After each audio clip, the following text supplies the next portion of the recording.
What's up guys, welcome back to my channel. Today I would like to give you guys 2 tips when building a wall mounting rack just like this one.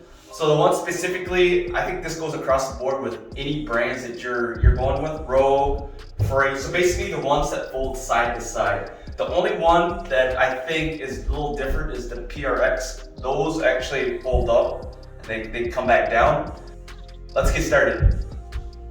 So the past few days, I've been actually utilizing this easy crowbar to just do my benches. Didn't go as heavy because of the grip here. I didn't want to mess up my wrist.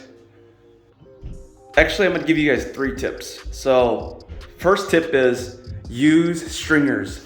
Stringers is what the rack's gonna be mounted to. And you can use, I don't know, metal, wood, whatever you like, but it's easier just to use wood. Sometimes you could buy a wall kit that comes with that metal stringer. Specifically Rogue or Titan didn't really have it at the time, so I actually had to use an alternative, and you go with this pressure treated wood here. So that one is a 2x6. A lot of people on YouTube, I think they're using 2x8s, some are using 2x10s.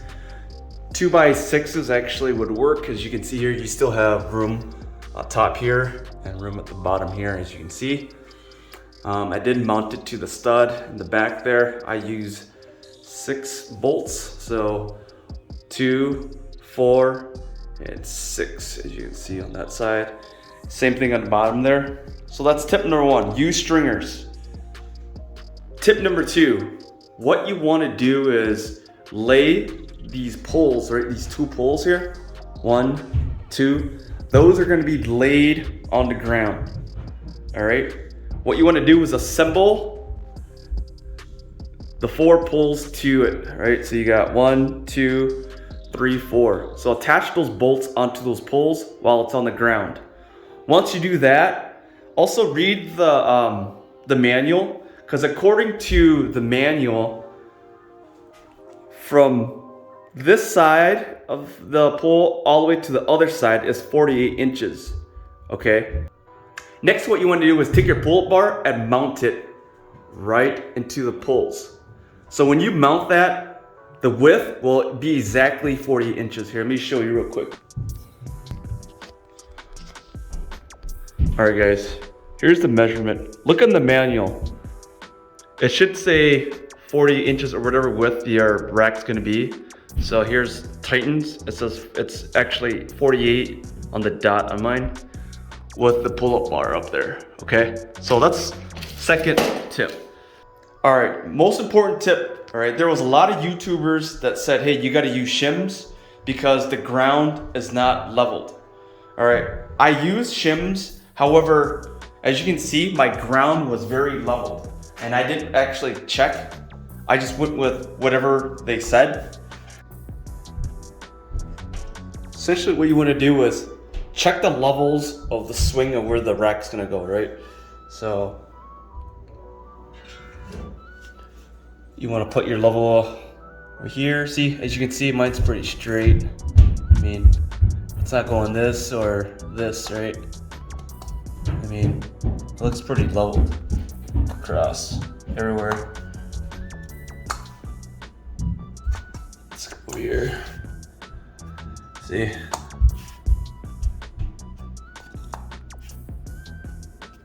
As you can see, the ground's pretty leveled. I mean, so I could have just not used shims, but it's okay though.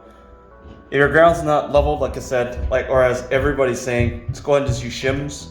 But in my case here, I didn't really need shims. So now I have an issue where there's a 1/4-inch gap right down there, which is no big deal because I did ask caster wheels. And then I'm going to be cutting a 3x3 or a 4x3 tile and just placing underneath here.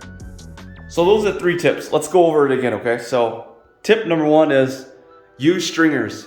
If your kit doesn't come with stringers, you actually got to go to your Home Depot, Lowe's, Menards, or whatever. Get a 2x6, 2x8, or even 2x10. Mount your rack on there.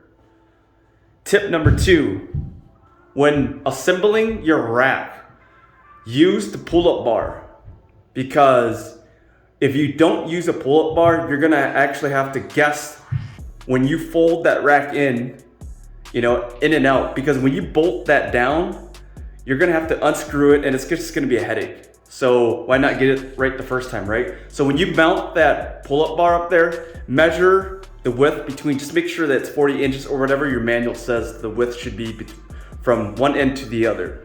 So when I assembled mine, I made sure that when I assembled that, I made sure end to end was 40 inches from top, middle, and the bottom. And tip number 3, a lot of YouTubers say to use shims, so that way when you're done, you kick them out. If your floor is level, don't use shims, because you're gonna have a gap once you kick those shims out, like me. So I actually had to end up using caster wheels. Now I'm gonna show you guys, if you guys installed it correctly on both, so top and bottom, and they're flush 40 inches across, you shouldn't have any issues taking these pins out. Because like I said, they line up correctly, they should slide right up. Just like that. And then make sure you have, so you have these other pins in the back and also at the bottom there, so you can fold it away.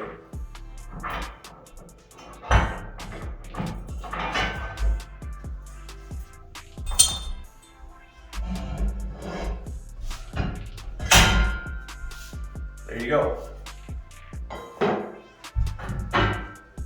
And what you can do is just slide it right in. Oops, forgot to take this out.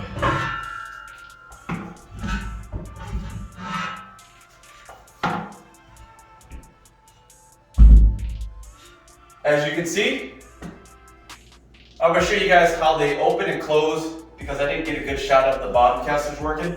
So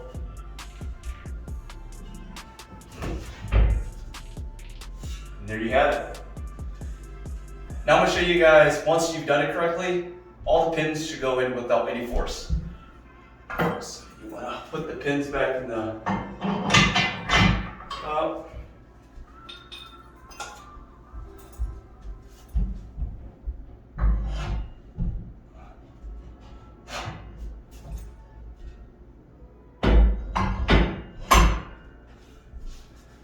Put the pin here.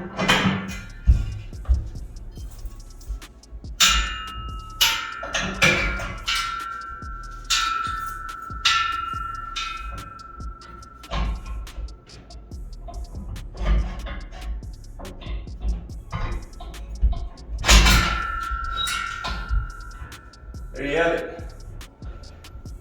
Also have the bottom ones here. I'm just gonna go ahead and put that. Show you guys. I didn't have to use a hammer or use force. There you have it. You guys have any questions or concerns? Go ahead and just leave your comments below. Thanks everyone for watching, and please subscribe.